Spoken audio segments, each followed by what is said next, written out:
Episode number 211. Hello, you're listening to the Career Changemaker podcast. Having the courage to leave a career that you have worked hard to build and try something else can be tough. So in each episode, we dive into key career change strategies so that you have a clear understanding of what is required to transition into a new role or a new industry without feeling like you have to start at the bottom or have to take a massive pay cut, because ain't nobody got time for that. If you are ready for frank and honest discussions about how to become a career change maker, keep listening. I'm your host, lawyer turned career strategist and executive coach, Janine Esbrand. Hello.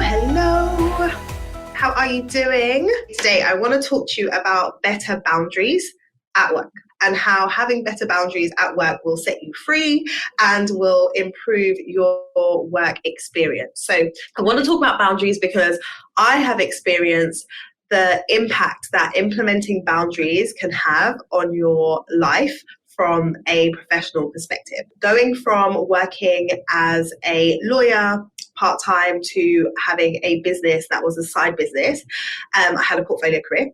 Moving from that to working full-time in my own business, where I've been able to set my own schedule and I'm in control of my own time, has meant that boundaries has become even more important. I think oftentimes when people think about the idea of working for yourself, it can be romanticized and like, I'd love to be able to work for myself. I'd love to be able to do what I want to do when I want to do it. All of that is great. All of that is true. But when you are working for yourself, it means that you have to set your own boundaries. It means that you have to create the structure that is already present within a corporate setting. And that isn't always easy. It isn't always easy to figure out what that structure needs to look like. So I've been doing a lot of work around this. It's been helpful for me. And when I was reflecting on the lessons that I've learned, I thought, if I knew this when I was working as a lawyer, my experience would have been a lot more enjoyable. And so that's what I want to talk to you about today. So when I'm talking about boundaries, there's really two types of boundaries that we need to be thinking about. Number one is boundaries with yourself. And number two is boundaries with others. Okay, so we're going to talk about boundaries with yourself and boundaries with others. So let's start with boundaries with yourself. Why is this important? It's important for you to be thinking about and setting boundaries with yourself because you are not a machine. There are many of us that are out here feeling burnt out, stressed out, overworked, because we are acting as though our bodies are machines, where we are just doing, showing up, doing the work, going to bed late, not eating well, not getting enough sleep, not exercising, not doing all of the basic things that you can be doing to make sure that your body is able to operate in a way that is going to give you optimal performance. I think that when you are wanting to do well, when you are ambitious, when you are someone who has the goals and you want to just achieve them, it's really easy to just be going and doing what you think is required in order for you to hit your goals, in order for you to get noticed, in order for you to make impact within the work that you're doing. But what I want to encourage you to do is recognize that in order for you to show up and for you to have the most impact and you to do the best job, you as an individual, like you in your being, you as a person, you need to make sure that you are looked after. Like you can't deliver results for your team, for your organization, for your clients at a level that you want to if you're not looking after you. So I'm sharing this with you and I'm talking to myself at the same time. Like I am someone who is absolutely a night owl, who finds that I am more creative in the evening. And so I found that I was working late, staying up late because that is what I wanted to do, right? I felt inspired at that time. I felt like I could get a lot done at that time. I'm a mother of two. So once my children are in bed, like the house is quiet and that's a great time to get work done. But the issue with that is I'm a mother of two. So I would be going to bed late. I'm not going to tell you how late, but very late. And then being woken up at like 5 or 6 in the morning by one of my children. And so I wasn't getting enough sleep. And because I wasn't getting enough sleep, then my performance wasn't as good as it could have been. So not being able to remember things as much as I used to be able to, or not being as sharp as I know I could be, or not having as much patience as I know I needed to have, was very much tied to the fact that I wasn't getting enough sleep. I wasn't getting enough rest. And when I started to recognize the correlations between how I was showing up and the amount of rest I was getting, the amount of water I was drinking, the amount of good food that I was eating, the amount of exercise that I was having, I realized that I needed to put in place some boundaries for me as an individual around what I was going to allow to happen and not allow to happen, because I knew that I wanted to be able to show up. So before we even start talking about boundaries with other people, let's start exercising boundaries with ourselves, implementing them, deciding what they're going to be, implementing them and sticking with them, so that you can train yourself around that and really honor the boundaries that you set for yourself, so that you can show up the best, right? So that you can be the version of yourself that you want to be and produce the type of work that you want to produce. So that's number one. Setting boundaries with yourself is going to really, really help you to up your performance without necessarily putting in more time. Like when you are fully hydrated, when you have had enough rest, when you've been exercising, the amount of output, or the quality of your output in an hour is going to be so much better, so much more effective than the quality of your output if you are feeling drained, if you are energetically tired, if you haven't really been eating well. The way you're going to output in that same hour is not going to be as good. So really thinking about not just the quantity in terms of how much time you're spending doing things, but what is the quality of that? How are you showing up from a quality perspective because of how you've been fueling or looking after yourself? Okay, enough said about that. So let's talk more about point number 2, boundaries with other people. And when it comes to boundaries with other people, this really starts with you getting to know yourself.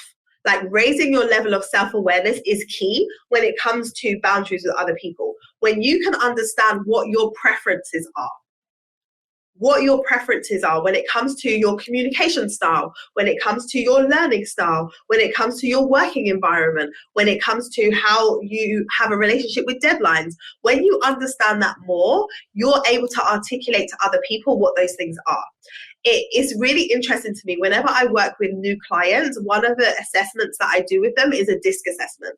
And the DISC assessment helps them to understand who they are as a person from a point of view of their workplace preferences, right? Like, how do you prefer to work?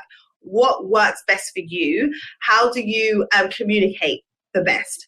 What are the things that you expect? Like knowing all those things about yourself can really help you to determine what type of environment you need to be in, and then how you need to be operating in that environment and how you relate with other people. So when you can know what your preferences are, then you're able to let other people know what your preferences are and create boundaries around that. So to give you an example, if you're the type of person who needs to be able to think things through, if you need time to process before you can make a decision on something, it isn't helpful when you have somebody, say it's a line manager or it's a peer, coming to you asking you to make decisions on the spot. Like, what do you think? Let me know what you think and we're going to act on it. That isn't helpful for you. That causes stress. That causes anxiety. Now, if you know that ahead of time, you're able to communicate that and say, okay, guys, I know we're in this meeting and you want an answer right now, but I'm the type of person that needs to process.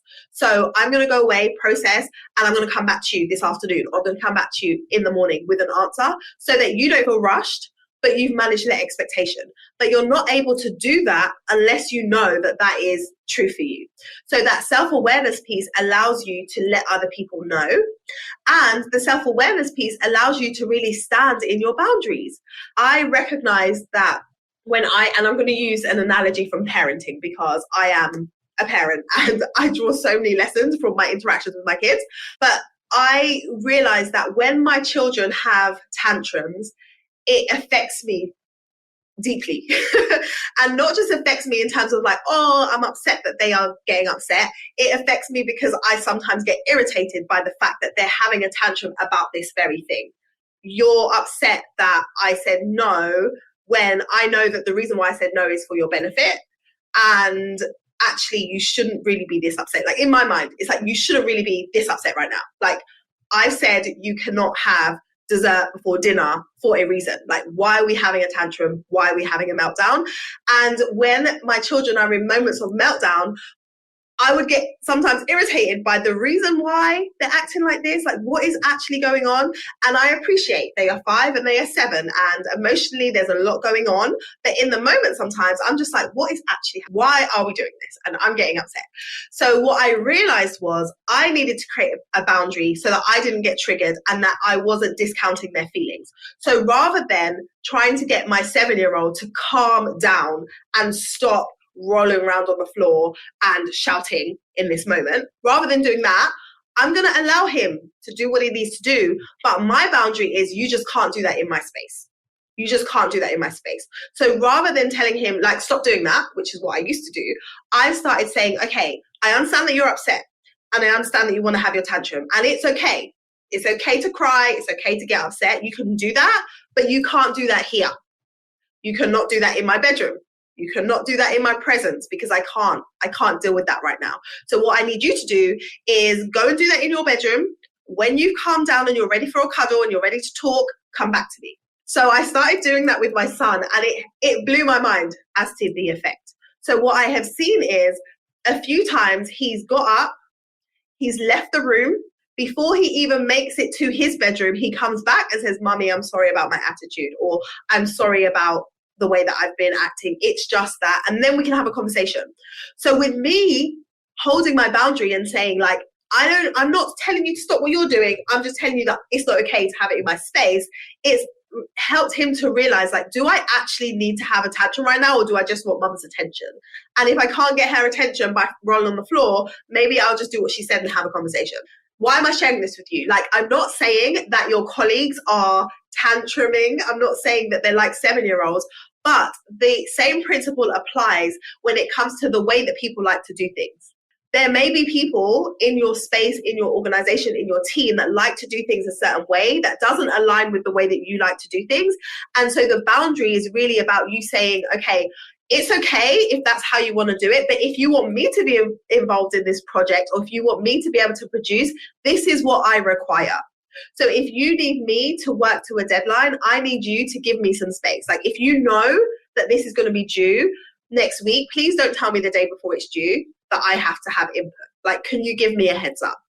And it's important that you give the boundary and that you reinforce it, because oftentimes we can say that there's a boundary. For example, I need to leave at a certain time because I need to go to my kids' event, right? I need to go to watch my kids do a play or a sports event. You might say that, but then when someone comes in, you want to leave at 5 and someone comes in at 4 and they ask you to produce a report, you make the exception and you're like, okay, just this time. You make a phone call like, I'm not going to make it to the thing. I'm going to stay here. I need to get this thing finished at work. You make the exception the first time. The next time, that same colleague is going to come and ask you something and expect that you make the exception. And I'm not saying there may be certain circumstances where there's a massive fire and you need to drop everything and you need to get it done. But sometimes we're not even asking the question to find out whether or not it's that urgent. Like, the person's asking you to do something. So because they've asked, you're just like, okay, yeah, I'll do it. But like, have you asked them, is this critical? When is this due? How important is it to get it done right now? Because when we're not asking those clarifying questions and we're just quick to let go of our boundaries, we're setting ourselves up for a relationship where people have an expectation of you. I remember that there was a time when I was working as a junior lawyer and I was asked to make some changes on a report that needed to go out to the client. And the client was flying out in a few days and we wanted to get the report to them as soon as possible. The partner asked me if I could get this finished. My godson was having a birthday party. It was his 5th birthday party. I was all set to go. I was just going to like finish this thing, leave the office. Then the partner came in and said, Janine, we really need to get this done. Can you get it done? And I was a junior lawyer, right? So in that moment, I was like, oh, I want to go to the party. He's 5. It's my godson. But I chose to stay at work and do the work. Got the report done, got it to the client. A few days later, I asked the partner, what happened with the report? Like, did the client review it? What did they think of it? And the partner's response was, oh yeah, he hasn't had a chance to look at it yet. Like, he doesn't actually have to look at it and get back to us till next week. So I guess he'll do it like before our next meeting. I was like, oh really? Okay. So what I thought was urgent because the partner gave it to me and said it would be great to get it done today was not actually urgent. because the client wasn't expected to look at it for a whole entire week. But I missed my godson's 5th birthday party, and I'll never be able to go to his 5th birthday party again, right? And it was in that moment that I was like, okay, Janine, what did you do wrong here? You didn't actually ask and inquire to find out how urgent it was. You just assumed because it was given to you that you needed to do it right now. And that is a lesson that I want everybody to like really lean into. Like, are you asking the right question to find out how much this thing needs to be prioritized? Because if you're not asking the question, then you can't properly prioritize it, or you can't properly put it in the pecking order of things that you need to focus on. So I want to encourage you to make sure that when you are interacting with people and you are considering whether or not this is something you're going to take on, that you're actually thinking about it in the round and you're asking the right questions, because everything seems urgent. Everything seems like it needs to be done right now, but you get the opportunity to own what you're going to work on and when, and to communicate that with other people. I had an experience recently with a client who did this. She had a colleague who had a very different approach to working, was very like, okay, everything needs to be done now. We need to put out these fires. We need to do this now. And my client couldn't work like that. She's the type of person who needs a plan, who needs to know why we're doing this, when we're doing this. So she decided she was going to communicate that with her colleague and say, look, we need to plan. Like, there's loads of things that need to be done. Like, we need to put things in order. We need to prioritize. We need to decide what we're doing when. And she did that. She told her that, but then she followed up and she made a suggestion as to how they could go about doing this in a better way. And she reinforced it. And she reinforced it every time the colleague came and said, oh, we need to do this. She's like, okay, well, how does this fit with our plan? What are we prioritizing? If we're going to prioritize that, are we deprioritizing other things? And over time, with her reinforcing that through asking questions, through restating her approach, the colleague's behavior has changed. And the way that they give work to her, or the way that they request that she gets involved in projects, has changed because she has enforced her boundaries. And so I want to encourage you to be more proactive in the way that you want to get things done and the way that's going to work best, not only for you, but for everyone. Because if you're working to your preferences, your level of productivity is going to increase and your ability to get things done and over the line is going to improve. And so you implementing your boundaries is not about, being like, oh, it's my way or the highway. It's about knowing what your preferences are, understanding other people and having communication with them so that you all can make sure that the projects that need to get done are getting done. And in the process, you're going to feel less overwhelmed. You're going to feel less frantic. You're going to feel less burnt out because you have strategy, because you have put thought behind what it is you're doing, when you're doing it, why you're doing it, and how you're doing it. So that is what I wanted to share with you around boundaries. Since I've been thinking about this for myself and I've been implementing, like, okay, what boundaries do I need to have with myself? What boundaries do I need to have with my team? What boundaries do I need to have with my households? I have been able to show up in a much calmer manner and put a lot more thought into what I'm working on and when, and which projects need to be prioritized and which don't. And if we do need to prioritize something else, what's actually going to happen with the other things? So it's about leaning into that strategic thinking that you should be doing as an individual as you are managing your career and you're managing where it is you want to go and how it is you want to grow. So that is my thought around boundaries at work and how they will set you free. So to recap, you want to be thinking about what boundaries are you setting with yourself around managing yourself. So nutrition, sleep, exercise, water intake, all of those things. What do you need to be doing so you can show up your best? And then secondly, boundaries with other people. How are you understanding your preferences so that you can communicate them with other people in a way that allows you to enhance your performance, in a way that allows you to do your work, get the results, make impact, but in a way that works for you. So that is what we have been talking about today. I'm going to go. I will speak to you all very, very soon. Thank you so much for taking the time to listen to today's episode. If you enjoyed what you heard, then I want to remind you that caring is sharing. Share this episode out with somebody else and head over to your podcast app to leave us a rating and review. For every rating and review that you leave, it helps us reach more people. It helps more people find the show. So I'd appreciate it if you go and do that right now. Thank you so much. If you enjoyed today's conversation, be sure to subscribe to the show so that you don't miss any future episodes. Also, I would love to know what your biggest takeaway has been from today's episode.